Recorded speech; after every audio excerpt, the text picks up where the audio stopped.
Hi friends, welcome to Naveen tips and tricks. This is Naveen Guduri. ఈరోజు మనం విద్యా దృక్పథాలకు సంబంధించి కమిటీలు కమిషన్లను ఎలా గుర్తుపెట్టుకోవాలో వీడియోలో మీకు ఈజీగా అర్థమయ్యే విధంగా క్రోనాలజికల్ ఆర్డర్ ప్రకారం ఈ కమిటీలు కానీ కమిషన్లను సింపుల్గా గుర్తుండే విధంగా ట్రిక్స్ ద్వారా ఎక్స్ప్లెయిన్ చేస్తాను. అదేవిధంగా ఈ కమిషన్లకు సంబంధించి ప్రాముఖ్యతను కూడా సింపుల్ ట్రిక్స్ ద్వారా వాటి ప్రాముఖ్యతను కూడా ట్రిక్స్ ద్వారా ఎక్స్ప్లెయిన్ చేస్తాను. కాబట్టి వీడియోని మాత్రం స్కిప్ చేయకండి, చాలా ఇంపార్టెంట్. ఇంకెవరైనా మన ఛానల్ సబ్స్క్రైబ్ అయినారంటే సబ్స్క్రైబ్ చేయండి. వీడియో నచ్చినట్టయితే మాత్రం ప్లీజ్ లైక్ చేయండి.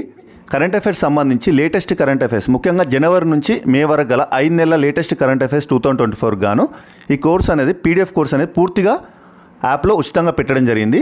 ఇంకెవరైనా మన యాప్ డౌన్లోడ్ చేసుకున్నారంటే యాప్ లింక్ కింద డిస్క్రిప్షన్లో వీడియో కింద డిస్క్రిప్షన్లో పెట్టడం జరుగుతుంది. అదేవిధంగా ప్లేస్టోర్లో నవీన్ టిప్స్ అండ్ ట్రిక్స్ అని టైప్ చేసినా మీకు లోగోతో కనిపిస్తుంది. అలానైనా యాప్ డౌన్లోడ్ చేసుకొని కోర్స్ అనేది తీసుకోండి. అదేవిధంగా ఎగ్జామ్స్కి చాలా తక్కువ టైం ఉంది. ఈ తక్కువ టైంలో ఈజీగా రివిజన్ కావాలంటే షార్ట్ ట్రిక్ కోర్స్ తీసుకోండి. షార్ట్ ట్రిక్ కోర్స్లో మీకు కంప్లీట్గా 200 పైగా వీడియోస్తో 100% ట్రిక్స్తో వీడియోస్ అనేది ప్రిపేర్ చేయడం జరిగింది. ఇది మీకు రాబోయే ఏ ఎగ్జామ్కైనా టీజీపీఎస్సీకి కానీ ఏపీపీఎస్సీకి కానీ ఏ ఎగ్జామ్కైనా జనరల్ స్టడీస్ ఉన్న ప్రతి ఎగ్జామ్కి షార్ట్ ట్రిక్ కోర్స్ 100% యూస్ఫుల్గా ఉంటుంది. షార్ట్ ట్రిక్ కోర్స్ లింక్ కింద డిస్క్రిప్షన్లో పెట్టడం జరుగుతుంది. అదేవిధంగా యాప్ లింక్ కూడా కింద డిస్క్రిప్షన్లో పెడతాను. ఓకే, ఇక మన టాపిక్లోకి వస్తే ఈ విద్యా దృక్పథాలకు సంబంధించి మొదటగా మీకు కమిటీలు కానీ కమిషన్లను ఆర్డర్ వైజ్గా క్రోనాలజికల్ ఆర్డర్లో ఎలా గుర్తుపెట్టుకోవాలో చెప్తాను. దాదాపుగా మీకు 20 కమిటీలు ఉంటాయి.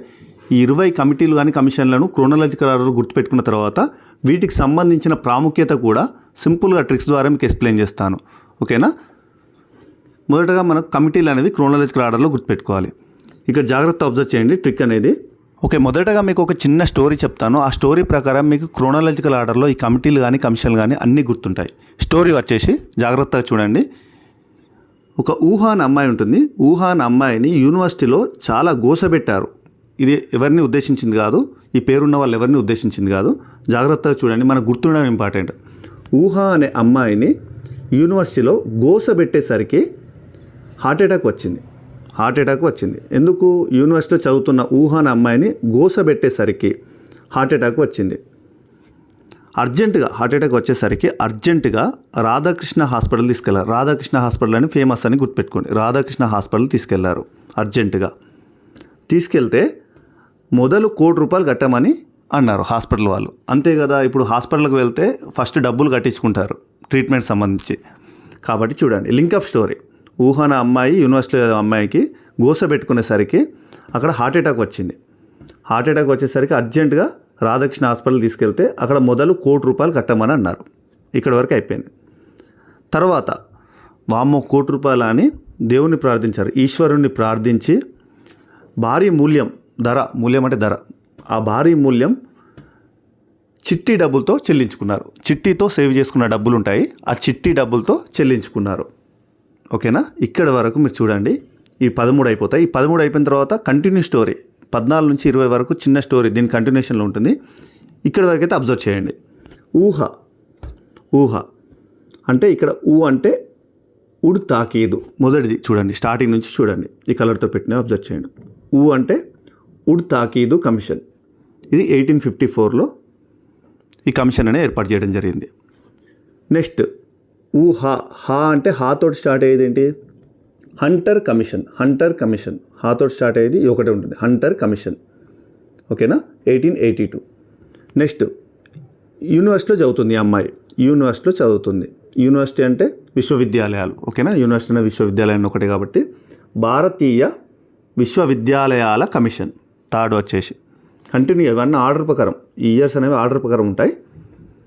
మీకు ఇయర్ అనేది గుర్తుపెట్టుకోకుండా ఈ ఆర్డర్ ప్రకారం గుర్తున్నా కూడా మీకు ఈజీగా దేని తర్వాత ఏది వస్తుంది అనేది సింపుల్గా గుర్తుపెట్టగలుగుతారు, ఐడెంటిఫై చేయగలుగుతారు. నెక్స్ట్ ఇక్కడ వరకు అయిపోయింది, 3 అయిపోయాయి. ఇక్కడ బ్రాకెట్లో కూడా పెట్టాను, 3rd అయిపోయింది. నెక్స్ట్ గోష అంటే 4th 5th. గోతోటి స్టార్ట్ అయ్యేది. గోఖలే తీర్మానం 1911. ఓకేనా?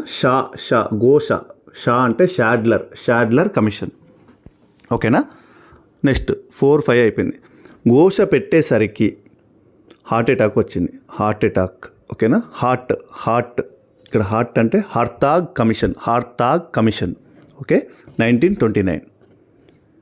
వెంటనే ఏం చేస్తారు? అర్జెంటుగా హాస్పిటల్ తీసుకెళ్తారు. అర్జెంట్ అంటే సార్జెంట్ నివేదిక. ఏ హాస్పిటల్? రాధాకృష్ణ హాస్పిటల్ అని గుర్తుపెట్టుకోవాలి. ఇక్కడ 8th వచ్చేసి రాధాకృష్ణ కమిషన్ 1948. మొదలు హాస్పిటల్కి వెళ్ళగానే డబ్బులు కట్టమంటారు. మొదలు అంటే మొదలియార్ కమిషన్ 1952 to 53 కోటి రూపాయలు కట్టమని చెప్పారు. కోటి కొటారి కమిషన్. ఓకే, నెక్స్ట్ ఇక్కడి 10 అయిపోయాయి. వెంటనే వాము అంత డబ్బులా కట్టేది అని చెప్పేసి దేవుణ్ణి ప్రార్థించుకున్నారు. ఈశ్వరుణ్ణి ప్రార్థించారు. ఈశ్వరీబాయ్ పటేల్ కమిటీ 11th ప్రార్థించి ఎలాగైనా తప్పదు కట్టాలి కాబట్టి భారీ మూల్యం చెల్లించుకోవాలి కాబట్టి మూల్యం అంటే ధర కాబట్టి మూల్యం అంటే Malcolm Adiseshaiah committee. Okay, 12th అయిపోయింది. చిట్టీతో సేవ్ చేసుకున్న డబ్బులన్నీ చెల్లించారు. చిట్టి డబ్బులు అంటే చటోపాధ్యాయ కమిషన్ 1984. ఇక్కడ వరకు 13 అయిపోయాయి క్రోనలాజికల్ ఆర్డర్ ప్రకారం. ఇంకా ఉన్నాయి చూడండి, నెక్స్ట్ స్లైడ్లో చూడండి. Continuation story. అక్కడ వరకు డబ్బులు కట్టారు, ట్రీట్మెంట్ అయిపోయింది, బాగా అయిపోయింది. ఆ తర్వాత ఇదంతా ఎందుకు జరిగింది? విశ్వవిద్యాలయాల్లో గోస పెట్టుకున్న సరి జరిగింది కాబట్టి ఆ విశ్వవిద్యాలయాల్లో చదవకూడదు. ఇప్పుడు ఎక్కడ చదువుకోవాలి?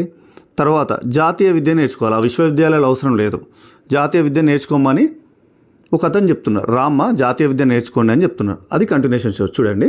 ఆ తర్వాత ఆ విశ్వవిద్యాలయం వద్దు జాతీయ విద్య నేర్చుకో రామ్మ, జనాలందరూ ఆచరిస్తున్నారు ఇదే అని ఎవరు చెప్తున్నారు? హీరో యష్ చెప్తున్నాడు. ఇదంతా ₹1 కోటి అయింది. ₹1 కోటి అయిపోయింది, తనకు ఖర్చు అయిపోయింది, బాగా అయిపోయింది. ఓకే, తర్వాత ఆ విశ్వవిద్యాలయంలో గోస పెట్టుకునేసరికి అయింది కాబట్టి ఆ తర్వాత జాతీయ విద్య నేర్చుకో అమ్మా, అక్కడ జాతీయ విద్య నేర్చుకో రామ్మ, జనాలు అందరూ ఆచరిస్తున్నారు, ఇదే జాతీయ విద్యను ఆచరిస్తున్నారు అని ఎవరు చెప్పారు? హీరో యష్ చెప్పాడు. హీరో యష్ తన చేతికి జాతీయ పాఠ్యపుస్తకాలు ఇచ్చి మరీ చెప్పాడు.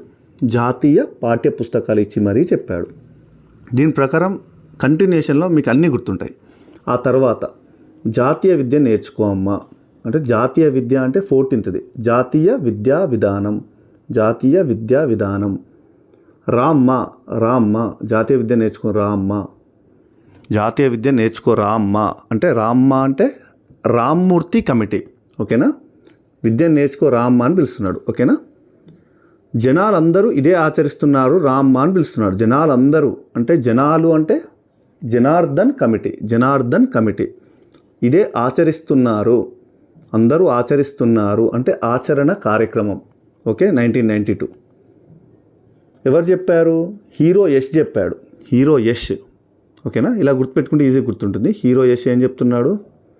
యశ్పాల్ కమిటీ ఈ జాతీయ విద్య నేర్చుకోమని హీరో యష్ చేతికి జాతీయ పాఠ్య పుస్తకాలు ఇచ్చి మరీ చెప్పాడు. చేతికి అంటే చతుర్వేది కమిటీ 1993 జాతీయ పాఠ్య పుస్తకాలు ఇచ్చి మరీ చెప్పాడు. జాతీయ పాఠ్య ప్రణాళిక చట్టం లాస్ట్ 2005. కంటిన్యూ మీకు ఆర్డర్ వైజ్గా క్రోనలాజికల్ ఆర్డర్లో 20 అనేది సింపుల్గా గుర్తుపెట్టుకోవచ్చు. ఒక చిన్న స్టోరీ, ఊహ అనే అమ్మాయికి సంబంధించిన చిన్న స్టోరీ ద్వారా గుర్తుపెట్టుకోవచ్చు. ఊహ అనే అమ్మాయిని యూనివర్సిటీలో గోష పెట్టేసరికి హార్ట్ అటాక్ వచ్చింది. తర్వాత అర్జెంటుగా వచ్చేసరికి రాధాకృష్ణ హాస్పిటల్ తీసుకెళ్లేసరికి మొదలు ₹1 కోటి కట్టేమన్నారు. తర్వాత ఈశ్వరుని ప్రార్థించి ఆ భారీ మూల్యం చిట్టి డబ్బులతో కట్టారు. కట్టుకున్న తర్వాత బాగా అయిపోయింది. చిట్టి డబ్బులు కట్టిన తర్వాత తనకు బాగా అయిపోయింది తర్వాత ఇంకా యూనివర్సిటీలో చదవద్దు, జాతీయ విద్య నేర్చుకో రావమ్మ, ఇక జాతీయ విద్య నేర్చుకుందో రావమ్మ అని చెప్పేసి హీరో యష్ జనాలందరూ ఇదే ఆచరిస్తున్నారని హీరో యష్ తన చేతికి జాతీయ పాఠ్యపుస్తకాలు ఇచ్చి మరీ చెప్పాడు. ఒక చిన్న స్టోరీ ద్వారా, సింగిల్ స్టోరీ 20 కంటిన్యూగా 20 కమిషన్లు సింపుల్గా గుర్తుపెట్టుకోవచ్చు.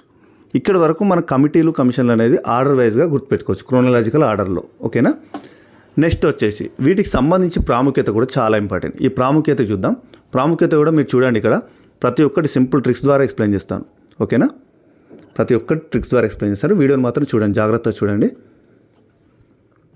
మొదటిది ఉడ్ తాకీదు కమిషన్ 1854 సమగ్ర విద్యా విధానం కోసం ఉడ్ తాకీదు కమిషన్ అనేది ఏర్పాటు చేయడం జరిగింది.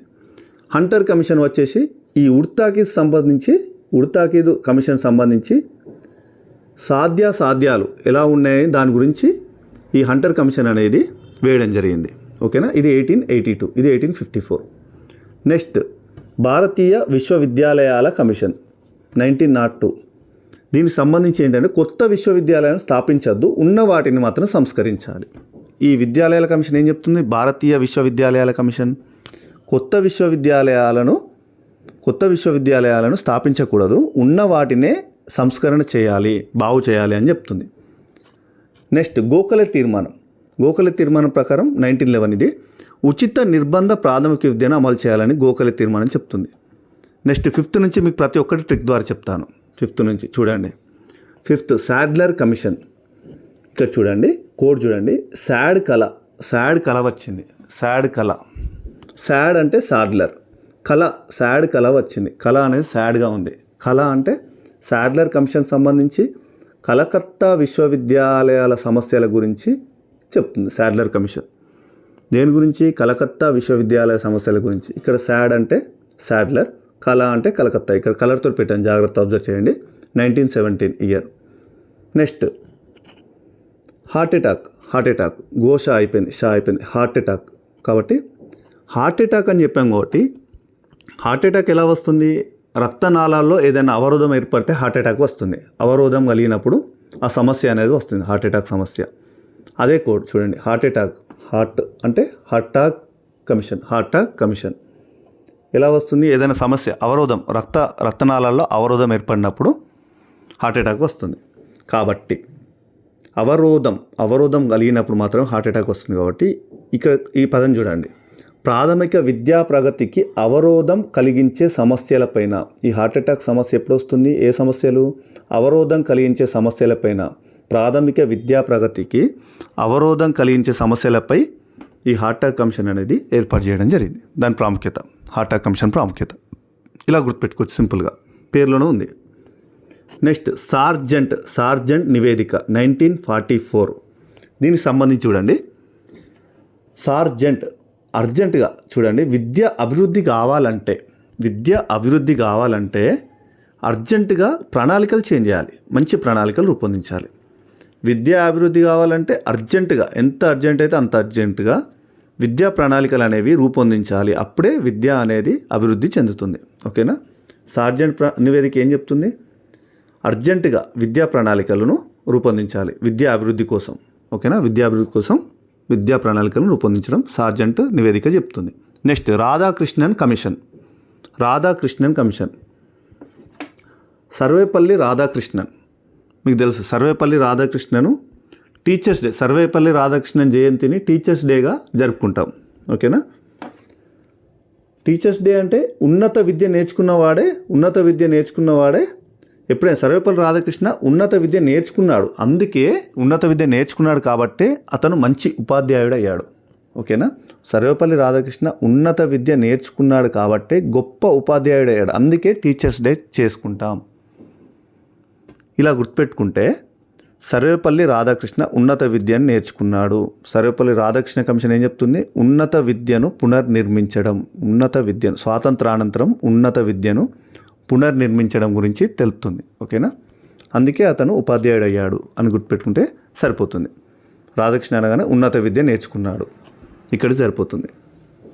నెక్స్ట్ మొదలియార్ కమిషన్ సంబంధించి చూడండి. మొదలియార్ మాధ్యమిక విద్య ట్రిక్ వచ్చేసి మొదలు మాధ్యమిక. ఓకేనా, సిమిలర్గా ఉంటుంది. మాధ్యమిక విద్యా వ్యవస్థను సంస్కరించటకు మొదలియార్ కమిషన్ ఏర్పాటు చేయడం జరిగింది. సంవత్సరం అనేది 1952 to 53. నెక్స్ట్ కొఠారి కమిషన్ ఇదేం తెలుపుతుంది? 1964 to 1966 ఇయర్. కోటి రూపాయలైనా సరే ఇంతకుముందు కొఠారి అంటే కోటి అని మనం లింక్ చేసుకున్నాం కదా. హాస్పిటల్కి వెళ్తే మొదలు ₹1,00,00,000 కట్టమని చెప్పారు కాబట్టి ఇక్కడ ₹1,00,00,000 అని చెప్పాం కాబట్టి కోటి అయినా సరే పెట్టి ₹1,00,00,000 పెట్టి మొత్తం విద్యా వ్యవస్థను ₹1,00,00,000 సరే పెట్టి మొత్తం విద్యా వ్యవస్థను ప్రక్షాళన చేసి మార్గనిర్దేశన చేయాలి. అభివృద్ధి చేయాలంటే ₹1,00,00,000 సరే పెట్టాలి. ఎందుకు అంటే మొత్తం ఈ విద్యా వ్యవస్థను ప్రక్షాళన చేసేసి మార్గనిర్దేశన చేయాలి అని ఏం తెలుపుతుంది? కొటారి కమిషన్ తెలుపుతుంది. కోటి అంటే కొటారి కమిషన్. ₹1,00,00,000 దేనికి పెడుతున్నావు? మొత్తం విద్యా వ్యవస్థను ప్రక్షాళన చేసి మొత్తం మార్గనిర్దేశం చేసి జాతీయ విద్యా విధానం ఏర్పడేయడం. ఓకేనా? దీని ప్రకారమే జాతీయ విద్యా విధానం 1968 అనేది ఏర్పడింది. ఓకేనా? జాతీయ విద్యా విధానం 1968. Next Eshwari Bai Patel committee. Eshwari Bai Patel committee 1977. దీనికి సంబంధించి ఇంతకుముందు మీకు చెప్పాను కానీ జాతీయ విద్యా విధానం 1968 అని. ఈ జాతీయ విద్యా విధానం సమీక్ష చేయడానికి ఈశ్వరీబాయి పటేల్ కమిటీ ఏర్పాటు చేయడం జరిగింది. 1968 జాతీయ విద్యా విధానం. ప్రాథమిక విద్యా సంస్కరణ పాఠ్య ప్రణాళిక కూడా 1968 జాతీయ విద్యా విధానం సమీక్ష, అదేవిధంగా ప్రాథమిక విద్యా సంస్కరణ పాఠ్య ప్రణాళికకు సంబంధించి ఈశ్వరీబాయి పటేల్ కమిటీ అనేది ఏర్పాటు చేయడం జరిగింది. Next Malcolm Adiseshaiah committee. 1977. ఇవి రెండు 1977. దీనికి సంబంధించి వృత్తి విద్య జాతీయ సమీక్ష. ఇది ఎలా గుర్తుపెట్టుకోవాలి? వృత్తి అంటే జాబ్. వృత్తి చేస్తేనే మూల్యం. మాల్కమ్ అంటే మనం మూల్యం అని చెప్పాము కాబట్టి వృత్తి చేస్తేనే ధర అనేది, మూల్యం అనేది వస్తుంది. వృత్తి చేస్తేనే మూల్యం.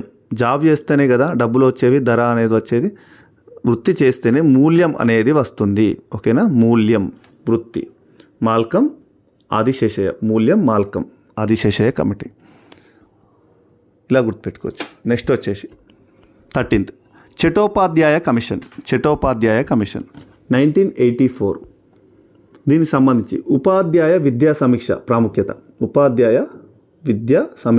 దీని ప్రాముఖ్యత.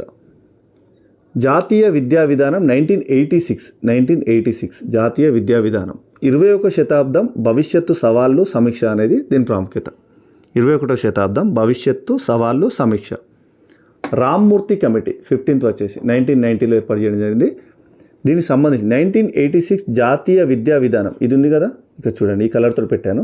జాతీయ విద్యా విధానం 1986 దీని సమీక్ష. ఓకే, ఈ కలర్తో పెట్టింది అబ్జర్వ్ చేయండి. దీన్ని సమీక్షించడానికి ఏర్పాటు చేయడం అనే కమిటీ ఏంటి? రామ్మూర్తి కమిటీ. జాతీయ విద్యా విధానాన్ని సమీక్షించడానికి రామ్మూర్తి కమిటీని ఏర్పాటు చేయడం జరిగింది. Next Janardhan Reddy committee 1991. ఈ 1986 జాతీయ విద్యా విధానం సమీక్షతో పాటు ఇది కూడా 1986 జాతీయ విద్యా విధానం సమీక్ష. దీంతో పాటు ఈ రామ్మూర్తి కమిటీ సేమ్ ఇదే కలర్తో పెట్టాను చూడండి, ఈ రామ్మూర్తి కమిటీ. ఈ జాతీయ విద్యా విధానం ఏమో దీన్ని సమీక్షించడానికి రామ్మూర్తి కమిటీని ఏర్పాటు చేశారు. ఈ రామ్మూర్తి కమిటీని సమీక్షించడానికి పరిశీలించడానికి సిఫార్సును పరిశీలించడానికి జనార్దన్ రెడ్డి కమిటీ. ఆర్డర్ వైజ్గా ఒకదాని వెంబడి గుర్తుపెట్టుకోవాలి. ఓకేనా? నెక్స్ట్ రామ్మూర్తి కమిటీ అయిపోయింది. ఆచరణ కార్యక్రమం 1992. ఇది కూడా సేమ్ జాతీయ విద్యా విధానాన్ని అమలుపరచడానికి. ఇవి మూడు కంటిన్యూ చూడండి. 1986 జాతీయ విద్యా విధానం అమలుపరచడం కోసం ఏర్పాటు చేయన కమిటీ. ఆచరించడం ఒకటి కాబట్టి ఆచరణ అంటే అమలుపరచడం. 1986 జాతీయ విద్యా విధానాన్ని అమలుపరచడం పేర్లోనే ఉంది. నెక్స్ట్ యశ్పాల్ కమిటీ వచ్చేసి 1993. దీనికి సంబంధించి యశ్పాల్ పుస్తకాల బరువులపై, పిల్లల యొక్క పుస్తకాల బరువులపై దీని గురించి తెలియజేస్తుంది. యశ్పాల్ కమిటీ అనేది తెలియజేస్తుంది. దీనిపైన వేసిన కమిటీ, పిల్లల పుస్తకాల బరువులపై వేసిన కమిటీ యశ్పాల్ కమిటీ. ప్రాముఖ్యత 1993. చతుర్వేది కమిటీ 1993. దీనికి సంబంధించి ఏంటంటే సేమ్ చూడండి, ఈ యశ్పాల్ కమిటీ సిఫార్సును పరిశీలించడానికి ఆర్డర్ వైజ్గా ఒకదాని వెంబడి ఒకటి వస్తున్నాయి కదా, వీటికి పరిశీలించడానికి ఇంకో కమిటీలు వేయడం జరిగింది. ఇప్పుడు జాతీయ విద్యా విధానాన్ని సమీక్షించడానికి రామ్మూర్తి కమిటీ వేశారు. రామ్మూర్తి కమిటీని సమీక్షించడానికి సిఫార్సులను పరిశీలించడానికి జనార్దన్ రెడ్డి కమిటీ వేశారు. నెక్స్ట్ అదేవిధంగా యశ్పాల్ కమిటీ పిల్లల యొక్క పుస్తకాల బరువులకు సంబంధించిన కమిటీ. ఈ యశ్పాల్ కమిటీని మళ్ళీ పరిశీలించడానికి నెక్స్ట్ వచ్చే కమిటీ ఏంటిది? చతుర్వేది కమిటీ. ఇలా ఆర్డర్ వైజ్గా. ఓకేనా? చతుర్వేది కమిటీ యశ్పాల్ సిఫారసుల పరిశీలన. నెక్స్ట్ జాతీయ పాఠ్య ప్రణాళిక చట్టం 2005.